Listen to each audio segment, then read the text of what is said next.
Yesterday, I was speaking with a friend and she had an interesting question for me. And it's not the first time I have received this question, particularly from women. She asked, is it realistic to work on eliminating or reducing stress? Is that even possible? And my answer for her was, you know what? Probably not. It's more about mitigating, managing, coping, and those types of strategies.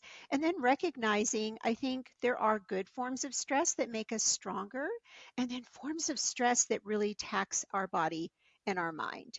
Today, I have with me Swirl Jordan Moore Williams. She is a lifestyle transformation artist and holistic guide specializing in holistic pain management. Now, she had her own journey, which began with spinal issues that threatened the quality of her life.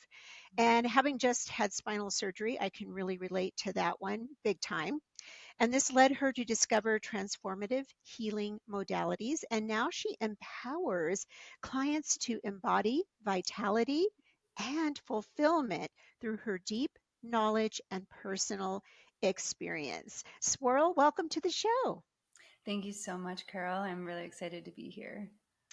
I want to dive a bit into your background story because I definitely think it's relevant for where you are now, how you got there. But before I do, now with the type of work that you do, Mhm. like typically women come to me and the main problem is, well, two main problems. It's either a body composition change because of perimenopause and menopause, or it's weight gain. It's some such something. There might be other issues like sleep and energy, but that is the primary problem that they come to me with. And then as we work together, there's usually other things that emerge. What problem or pain point do you see in clients that come to you? What is the main reason? What are they coming to you to work on? Well, as you started the show, most people come to me because of the stress and the issues that stress has caused for their life, which can cover a whole repertoire of things. Sometimes it is physical pain. Sometimes, and if it is physical pain, quite often it's back, neck, hips, shoulder pain. Usually, back pain is the most common. And however, it's really people that have been guided to me because they're just overstressed and they're not really handling it very well. And then that has now affected their life in some way, whether it is the physical pain, there could be other things, nutrition, digestion wise. I work with people to do different types of organ rejuvenation cleanses as well. And then there's also like the relationships or the stress from daily life. Like your friend said, it's like, is it, can we ever omit that? Can we ever just like get rid of it? And I do tell my clients that no, like we're the way that society has formed and is seeming to move forward, it's the stress isn't going to go away. But what I can help them do is to adapt to the stressors in their lives on a very simple level by working with the brain and also the nervous system. It's in its entirety. I love that because it's really important to learn how to tap into the nervous system, the parasympathetic, as Hmm. opposed to that fight or flight kind of angsty feeling. And you're right about it not going away. If somebody has to drive their kids somewhere or their grandkids or go to work, I know I get really stressed out in traffic. It's just the way I am. Or if I'm running late, I'm my fists are clenched on the steering wheel and I'm maybe muttering out loud at the driver ahead of me. So yeah, it's not going anywhere. We have this modern world. So I love the idea of learning to mitigate it, to manage it. And I think too, thinking about how I always think of things in terms of stress buckets. Like human beings are pretty resilient. We can handle a lot of different physiological changes, changes in our environment. I mean, really, we're remarkable with our bodies and minds to be able to adapt that way. But I think there's this tipping point Yeah, where the load on the body and the mind simply is too much. I agree. There just comes a place where we've been locked in a chronic stress state for too long. And when we're locked in a chronic stress state, what I mean by that is that our brain basically has two brain modes. We have growth and repair mode. That's where we rest. That's where we digest. All systems are a go. And then we have our survival mode. That's, you just mentioned it, the fight or flight. That's that protection mode. And both are necessary for us to survive and have gotten us where we are. But what happens when there's a perceived stress is that no matter how big or small that is, whether it's, a tiger coming out of the woods, like in primitive times, or like you said, being in traffic and someone cutting you off, or you're just like stop and go and whatever that might be, the brain doesn't actually know how to perceive the difference between these stressors. And either way, it causes the same physiological reaction. The brain will allocate its energy to one hemisphere of the brain. This is called hemisphere lateralization. Therefore, the other side is actually kind of in this brownout state, which means that one side of the body, the opposite side of the body from that hemisphere, falls into weakness, and form follows function. So then the other side is going to come into constriction to make up for that weakness. Also, it's poised and ready to fight or flight. The viscera, which is normally, the whole center of the body where all of our vital organs are, where when we are in the rest and digest, it's all innervated. All the blood flows right in the midline of the body and through those organs. But when we go in that protection mode, it goes to the limbs. We fall back not only into one hemisphere, but back into the limbic system and into the amygdala. And all blood and energy is running to the limbs so that we can fight, flight, freeze, fawn, whatever the response is going to be for that moment. And this is natural for us. We're designed to do this. However, we're only designed to do it for like 30 minutes max at a time. And what has happened now in today's society with the types of stressors that we have and our brain not knowing the difference is that we get locked into a chronic stress state, because all of these stressors have many, many beginnings and no clear ending. There's never this all good signal that the stress is gone. It's just another thing and then another thing, and we're bombarded with it. So we end up at this low level chronic stress state where we are just stuck in that protection mode, which means that things like digestion, respiration, hormone production, cellular function, and reproduction are all kind of on the back burner.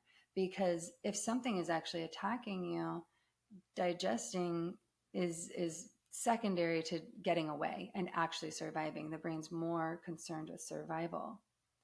Absolutely makes sense because you think about what happens with that response.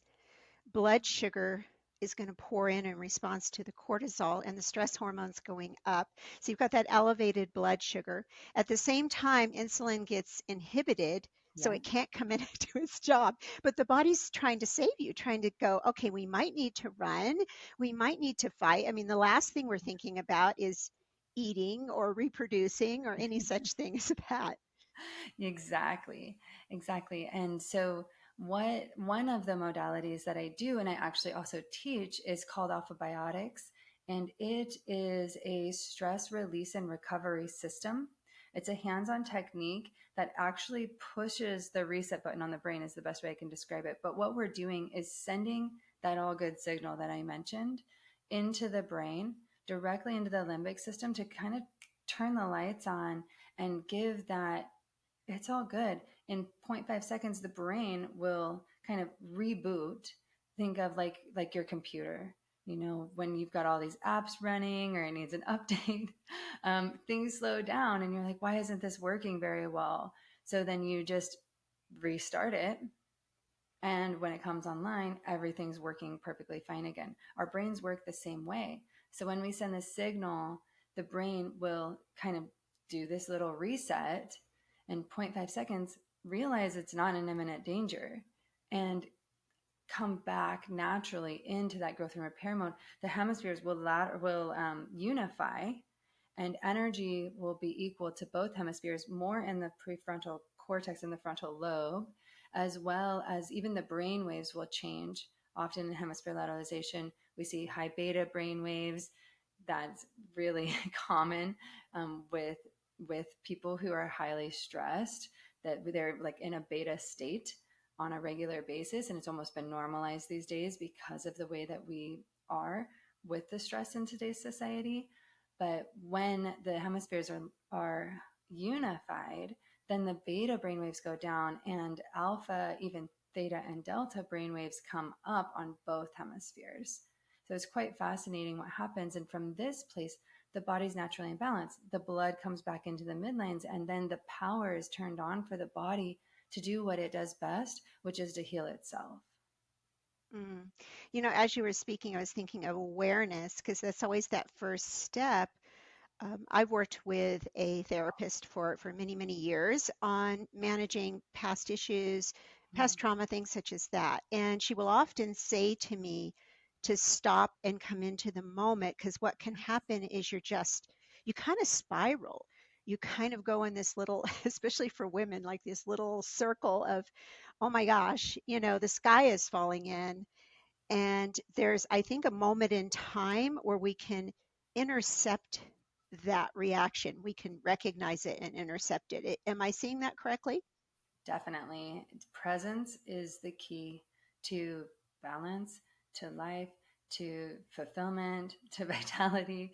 I mean, it's being in the present moment that you're speaking to, being able to pause, being able to say, hold on, actually, I'm noticing my mind running around in circles, and I'm kind of tired of, like, I'm getting literally mentally exhausted by this happening, or even my emotions kind of like flooding over me, and just not being able to like really ground down.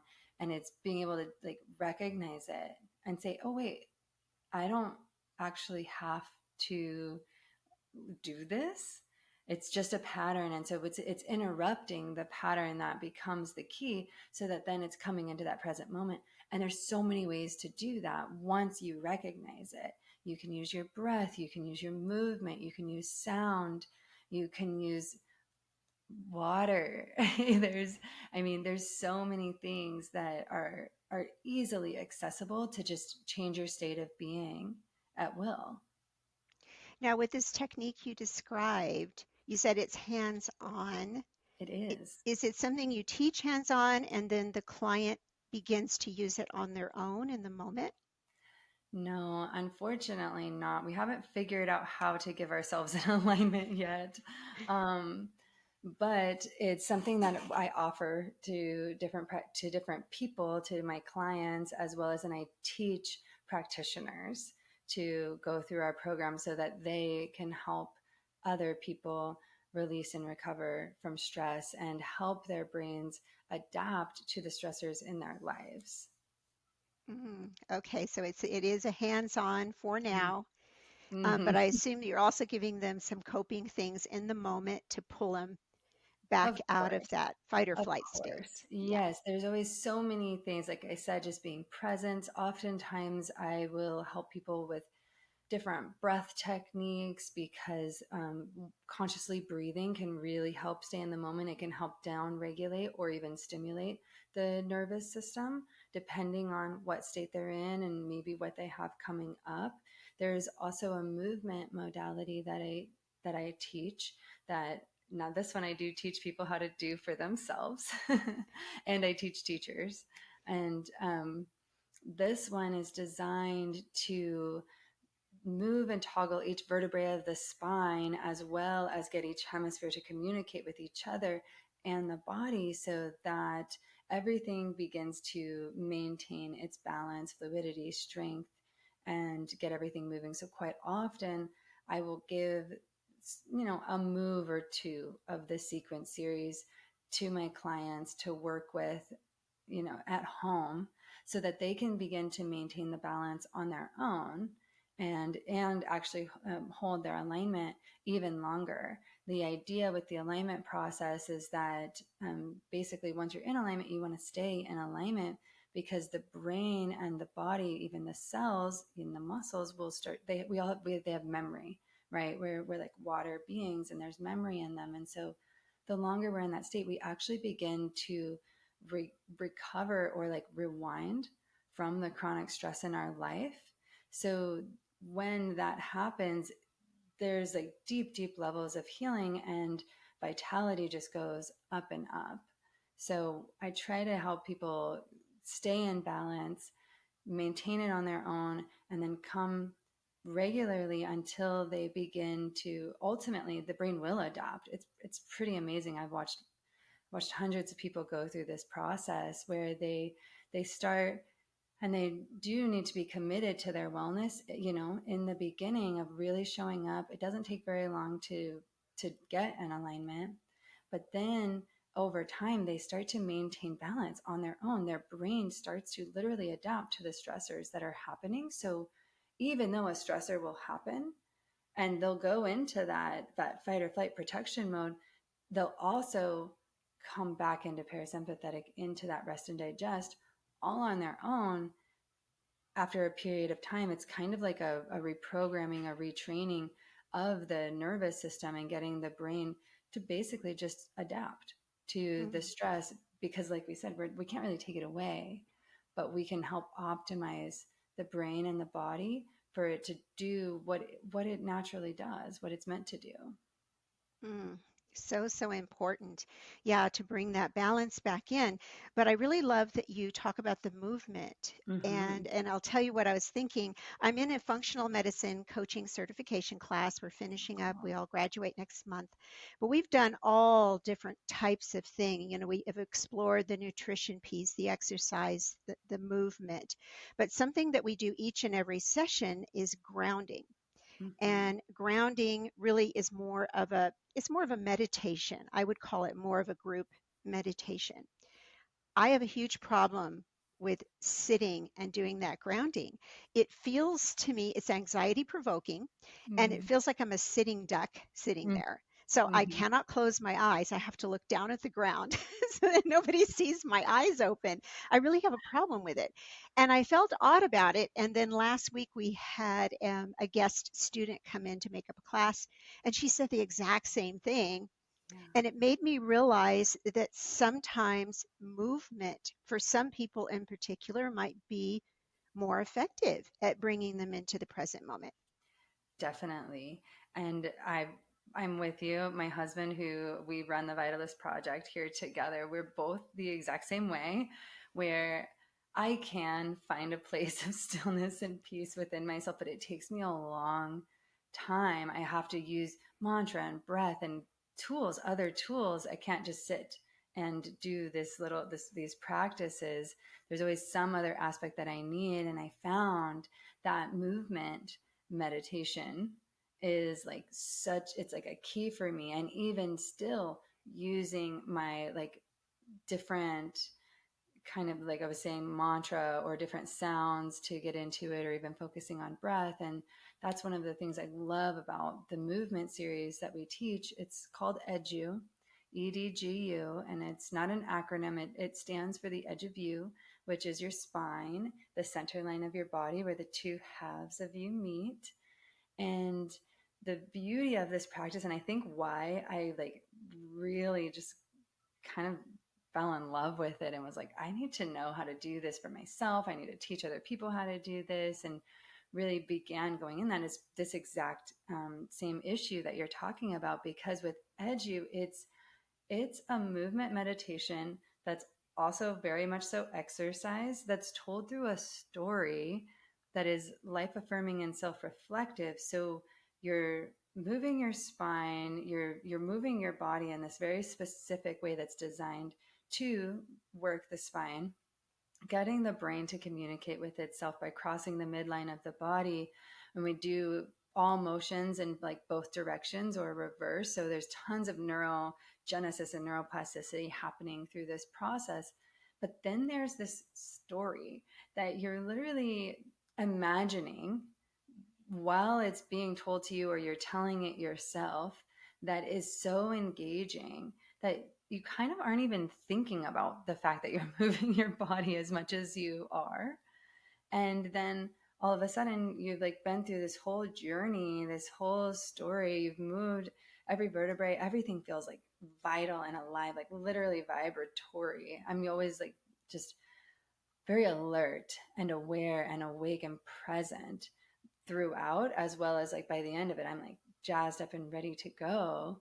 And it was all just like, felt like, oh, that was story time, or that was like playtime, you Mhm. know? And so, because I felt like for me too, I've got kind of an inner rebel, and there's this, you know, kind of sometimes discipline feels like it has this like negative connotation to it, even though I know that, or what I've learned, at least for myself, that discipline is just like a act of self-love and self-care that I can give to myself. However, I really have to do it in like playful ways that are very engaging, or else I'm like, I have to sit here and do this thing. And I'm the same way. There is a little rebelliousness to how I'm feeling while I'm sitting there. It's almost like I'm not doing this. I'm not doing this. I don't have to do this. And it's so silly.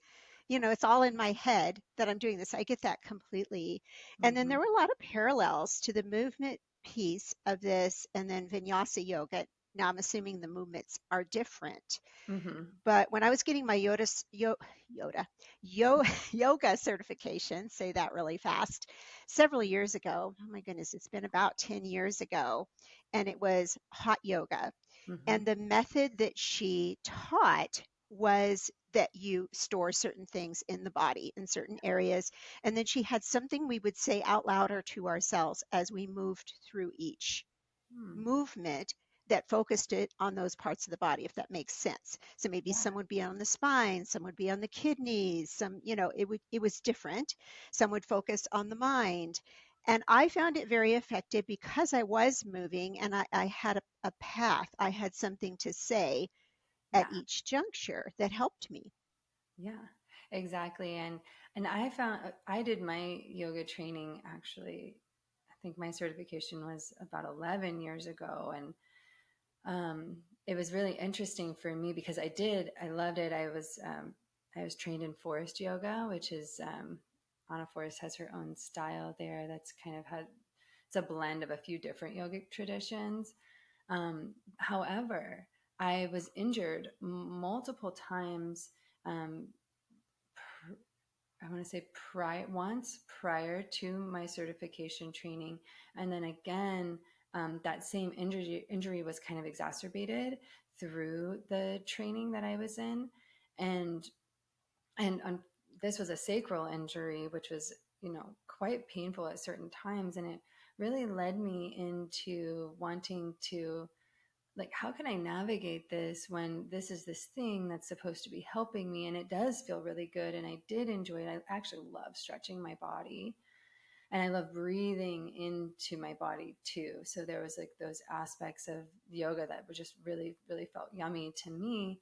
But dealing with an injury was like, how do I modify this? How do I figure out how to help this without hindering the rest of my body, and, you know, navigating it? And it was actually edu that I took my teacher training in 2013, and it went like, the pain and this whatever was going on with this injury like completely went away. There was no feeling of like, oh, how am I going to modify, how am I going to work with this? I just did the practice to the best of my ability, and it liberated itself. And I was just like, what? Like, how? I've literally been in pain for months and months. And when the injury first happened, I couldn't even lay like flat on my back because of the pain that was happening. And so I think for me, that was like also another little like key thing where I was like, whoa, I need to do this more. This is like a maintenance system that's designed for my spine, which is like literally the circuit board for my whole body. And, you know, moving all of these tissues, all these nerves go to all my organs. And yeah, I mean, coming from a background of chronic pain, when I would be out of pain and then there would be some type of injury like that sacral injury, it was just like so devastating. It felt like, you know, like 2 steps forward, 10 steps back type of energy. And so finding something that was so simple, so fun, so accessible that I could just learn how to do on my own was like, I just felt like, wow, I can just do this, and it can be so simple, and it helps me really be present. It helps me come into myself. It helps me reflect on my life, and I don't have any pain. I feel like I felt like I like won the jackpot or something. Yeah, it's so, excuse me, so important to be able to move without that pain. I kind of have a three strike rule where I'm at the gym and if I'm doing something and I'll try it and I'll go, maybe it's my form. So I'll switch it up, do it a second time. Okay, pain's still there. Maybe I have too much weight. So I'll go really light. Right. Three times I'm like, no, I don't need to do this. I'm going to Yeah. injure myself. Let's do something different. And I think with yoga, what happens is there's some stress there Mm. because you've got all levels in the room. So you got a lot of comparison. I know I've done it because I'm Yeah. not the most flexible. I'm kind of that stiff person from doing a lot of strength. I'm more on the strength side of things Uh-huh. and endurance than on the flexibility side. So I'd look over and see somebody doing something, making it look so simple. And then I'd go to do it. And I actually did throw out my back one class where I did something and then I went into forward fold and boom, I was immediately down to the ground with the pain. So Mm. I know that feeling, Yeah. but I've heard of many injuries from yoga, and I don't see it as the fault of yoga or the instructor, but I No. think we try to force ourselves into a pose. Mm-hmm. Yeah, definitely. I can 100% agree with that. And that's just, I mean, we're humans, we're risk takers. We like to find our edges and push our boundaries and see what's possible. And yeah, like you said, there's that comparison of like, but they can do it, like I can do that too. Or even the self competition of like, I should be able to do this by now. Like I've been practicing this long. I should be, strong enough or flexible enough to be able to hold this or whatever it might be. And um, there's not really a lot of like those aspects of like honoring the self and where the self is, that's really taught in yoga, at least from what I've found in the different classes that I've done. There's sometimes modifications taught, and the teacher's like, well, if it doesn't work for you, go into child's pose. But And that that's can kind feel of a the bit like a extent. failure, like, oh, I couldn't do the thing. I'm in child's pose. Yeah, no, I'm in child's pose. It's like your time out from yoga. Which sometimes, thank God, right? Like we need that. Yes. We need that. And also sometimes it can feel like, oh, and I know for me that's like a huge thing when I'm teaching edu is like really kind of nailing it in over and over. I'm sure my students get like tired of hearing it even, but it's like it's about honoring where you are that day in your practice, because just because your flexion was that one thing the day before, all kinds of things can happen in your body. And so it's kind of a perpetual self exploration of like, well, where am I today? And then how can I honor that by not pushing too much, by not, you know, one of the things is that it's done in a wide open, stable stance where all motion is driven to the spine. So the lower body doesn't move. And so it's locked in place, but it's not constricted. It's very like relaxed. However, that can be really challenging for people with tight hips and that maybe haven't done it a whole lot, depending on where their body type is. There's so many factors. And so it actually can also be done sitting in a stool that doesn't have arms, or a chair, or the edge of a couch, the edge of a bed. But where you're basically in this stance, but you're sitting instead. And then that naturally locks your legs in place. And you can do the rest of the movements like that, which is, it's accessible to people in wheelchairs, even because of Mm, this, love because that. it's all about moving the spine. That's the key of the practice. And so but people like, it's like they want to do the stance, like they're gonna do it. They're like, no matter what I say. And so I have to really, it's like, I will make the whole class sit if like Mm, there's enough people who I'm like, oh, you're not really doing the stance, and I don't want people to be injured. The only injury I've ever seen in edu is the inner leg line, because people aren't holding the stance. And so I'm like, well, that's like the opposite of what I'm trying to do here. I'm trying to mm, help this person's body come into balance and move its energy, lubricate the spine so that it feels optimized. I don't want there to be an injury. And so I'll just I just take kind of, I'm like, well, and we're all going to sit now. So everyone grab your stool and it's time to, and I'll just teach the rest of the class sitting and I'll sit with them. And, just really, because it's like, we're just that way. Like, it's like our human nature is like to just kind of push forward, push through, like, oh, it's not that bad type of, mentality until like it is that bad. And then you're like, oh crap, I should have, oh, I if shouldn't have only I done would it. have, could have stopped or done whatever. Like then you have all those stories, and then that creates that mental chatter that we were talking about before, where now you're in that loop and you're stressing yourself out even more. And so it's just like taking that step back, like you said, pausing, being present, like, where am I right now? How can I honor where I'm at? And then how do I, move forward with whatever it is that I'm wanting to do from that place of like balance, of presence. Mm. And I think it's okay to honor, like, even the word limit. Like, we do have physical limits. And I feel Mhm. physical limits are there, like protective. Our brain, our body is saying, okay, I really want you within these parameters so you don't get hurt. And where I see people get hurt is, let's say they're hypermobile. And Yes, many people drawn to yoga, they're drawn there because they're hypermobile, which, oh, that sounds great, but they get injured frequently, totally. dislocated shoulders, knees, and Hmm. back problems because they're bending in a way that the human body doesn't normally bend. Yeah, exactly. I have worked with so many hypermobile people, and it's like that. It's with those people, it's kind of the opposite of what you were saying, where you're really into like the strength training. It's like those people, it's like, don't worry about being so flexible.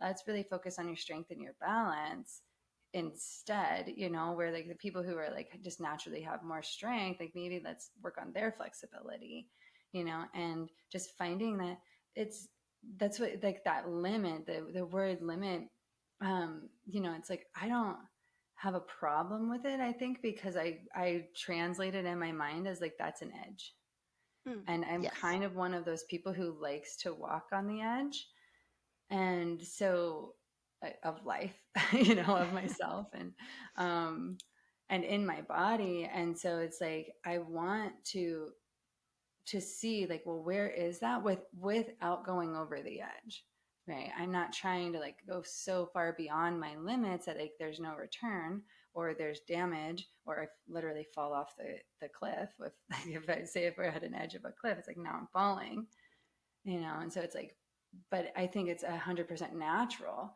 for us to want to like push against that edge, just a little bit and like look over and like, okay, can I do this? Like, where is that? And then expand our capacity from there because we do have an amazing resiliency and amazing capacity as humans to grow and to learn. And so we can, that's what these edges are, like like they're growth edges a lot of times, whether that's on a physical level where we're building muscle, we're building flexibility, whatever that might be, or even, emotionally, mentally, spiritually, we have all of these edges that it's like they're there for us to grow through.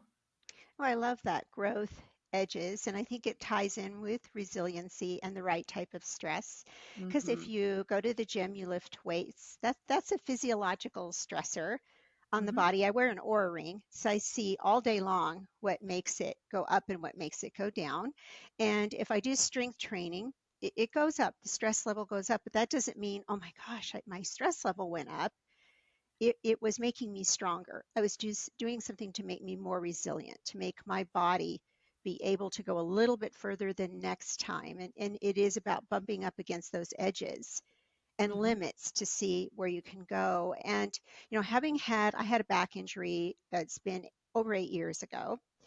And that's what led me eventually to have surgery. It was definitely last resort. I didn't think I would have surgery, didn't think I'd be having the type of surgery I had, did everything conceivable to put it off. But I have to say, I had to learn a new normal Mm. I did not give up strength training my lower body. I did not give up strength training my glutes. I did not give up squatting, but I did have to change how I did each and every one of those things to adapt to the new normal. Yeah. And I know you went through the back issues and you've even had back issues subsequently, like you talked about with yoga. Mhm. Can you speak into a little bit about how, because you were young, having Yeah. those back issues and how that brought you to where you are today? Yeah, definitely. So when I was 16 years old, I started having debilitating back pain when I was probably 15-ish. And this came through a series of suicidal experiences where I was attempted suicide twice. And so it was in a lot of like mental, spiritual, emotional, psychological, pain in those ways, and was just really ready to be done with it. And then the ways that I tried and failed, luckily, um, really took a toll on my body. And in attempting to heal from that, I started to just deteriorate. I mean, like I couldn't keep weight on my body. Like my digestion was just off. Everything was just not functioning very well. It was like a slow death, you know. It didn't just like work instantly like I was attempting. And also at this point I had come on the other side of that and had decided, well, I guess I don't get to control that aspect of my life. There's some purpose I'm here for, according to these doctors who or like told me when I woke up that anyone else would be dead. So they're like, you must have a special purpose in life, and you're here. And so I'm like, okay, well, I guess I'm here for some reason, and I might as well enjoy it. And so I had come to this place of like, oh, I want to enjoy this thing. If I'm going to have to do this thing called life, then I want to make the most of it. And I want to like befriend myself and love my experience and feel fulfilled. And then simultaneously of that happening, my body was just falling apart. And I was diagnosed with like a slew of issues, from degenerative disc disease, the onset of osteoarthritis in my low back and hips, fibromyalgia, to scoliosis curves, kyphosis, hyperlordosis, and was told I'd be in a wheelchair by the time I was 30, Wow. which was shocking. I and luckily I had that inner rebel I was mentioning, because she was like, no way. I've always been a dancer. At the time I was like a cheerleader and did like gymnastics and stunts and all kinds of things with my body that like I was like, no way. Like, can I not do those things anymore, or will I not be able to even walk? Like, I don't I don't want to believe that. And I think that that was my first time really questioning like the diagnosis, or like the allopathic medical system, where I was just like, I'm not saying you're wrong to have these things, but I don't think that what you say has to be my reality.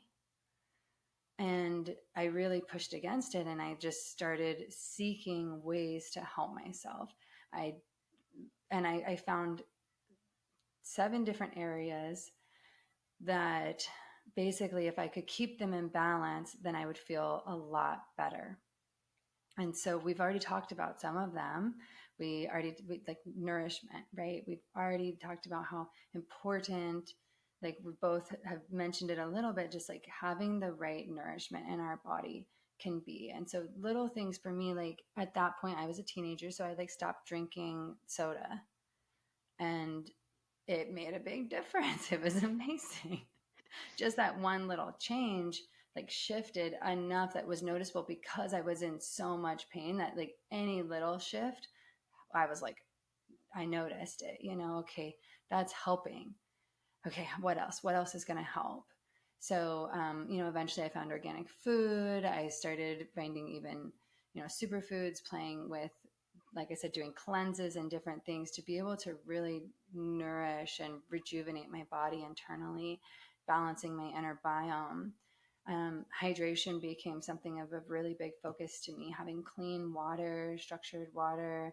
That I also mentioned that earlier, like we're made of water. We have this, there's water memory, cellular memories in our bodies. And chronic dehydration is a huge issue that causes so much problems, including inflammation, headaches, things that people don't even realize it's like just because they're probably dehydrated. Um, then rest became a really important thing of toggling, even tempering my rest. Like, how much am I resting? In what ways am I resting? Am I getting consistent, deep rest? Became a really important thing for me. And then we also talked about breath a little bit.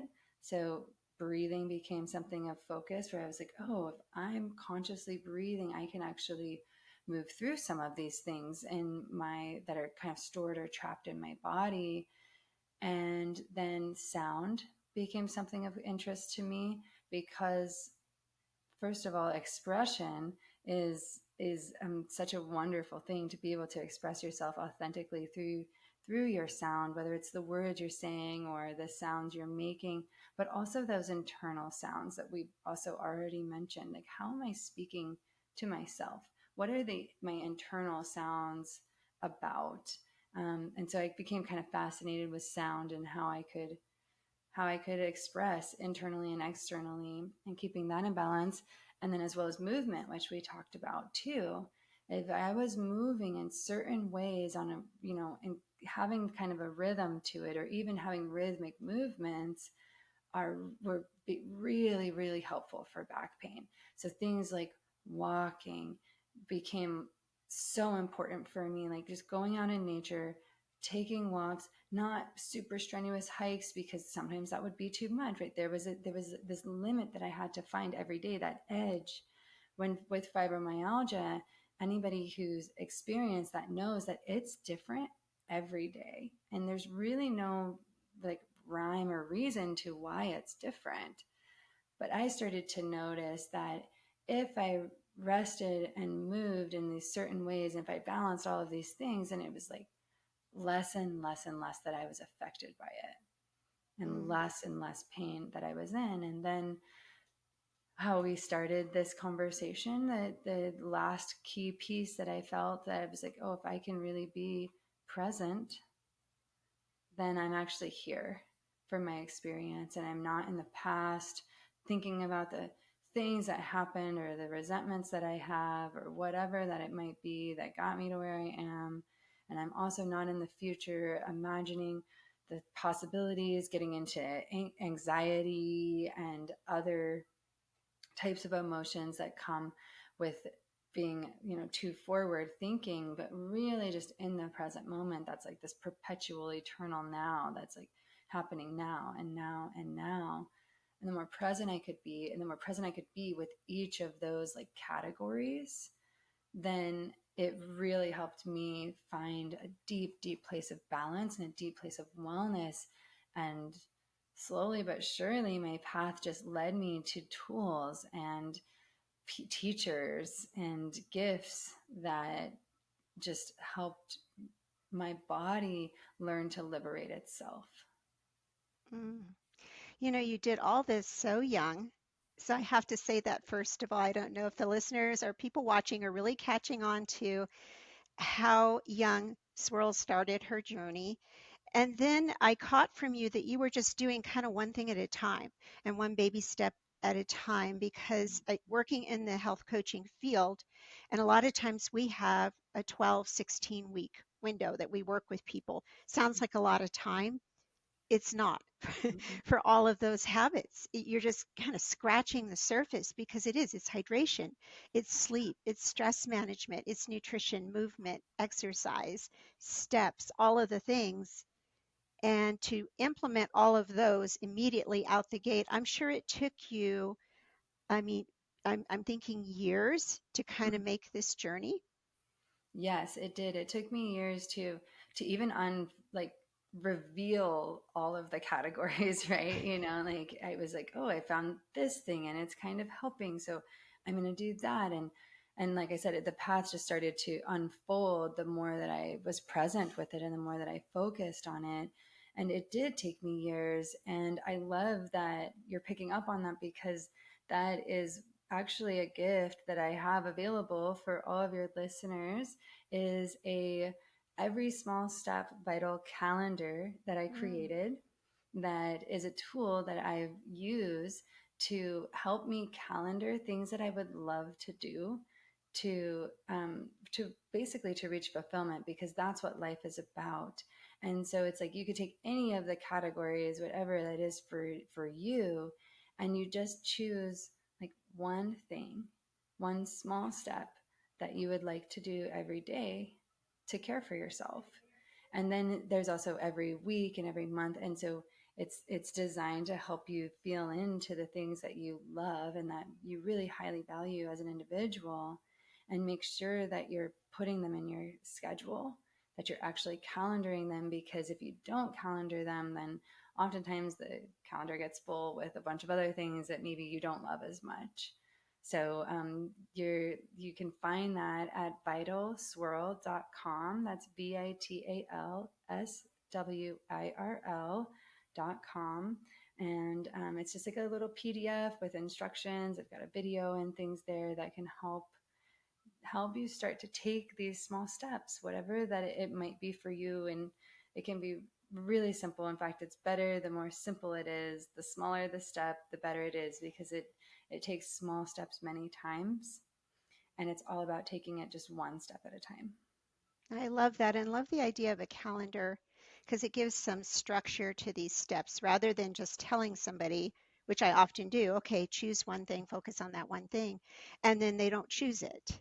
But if Right. you schedule something in, because I do this with exercise, I do it with I'm doing a lot of walking right now after the surgery. That's the main thing I'm doing.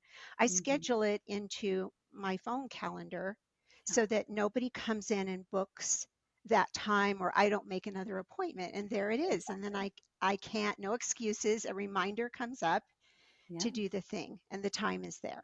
exactly. Exactly. And then you get to do the thing that you know is really beneficial for you, even if you might have an excuse of why you don't want to go walk right now. Swirl, this has been really an amazing conversation and so many gems came from it, little things that I feel like listeners can, they're actionable steps. I'm really big on just taking one actionable step. So I love that, love the idea of the calendar. As we start to wrap up, I want to be respectful of your time. How, first of all, first question, was there anything we didn't cover that you'd like the listener to know or some piece of advice you'd like to give them, some reflection? And then where can they find you, work with you, learn more about you? Hmm. So we actually touched on so many different topics that I would just want to remind all of the listeners that you're not alone, that trust me, there are other people, even if you don't know them, that are going through something very, very similar to you, and that we're all connected. We're all a part of one humanity, and that it's if we can just take those simple small steps, then we can all get wherever it is we're trying to go together. And you can find me, as I just said, you can get your free gift at vitalswirl.com. And you can also find me at vitalistproject.com as well, and see a whole bunch of different things that my husband and I are up to. I actually checked out that website and found it really interesting. Kind of went down the rabbit hole, clicking on all the different the different things. So great, great source of information. Thank you, Swirl, so much for being here today and sharing your wisdom with the listeners. Thank you so much for having me. This has been a great conversation. And to our listeners, wherever you are in the world, we wish you every blessing. Bye for now. Be well.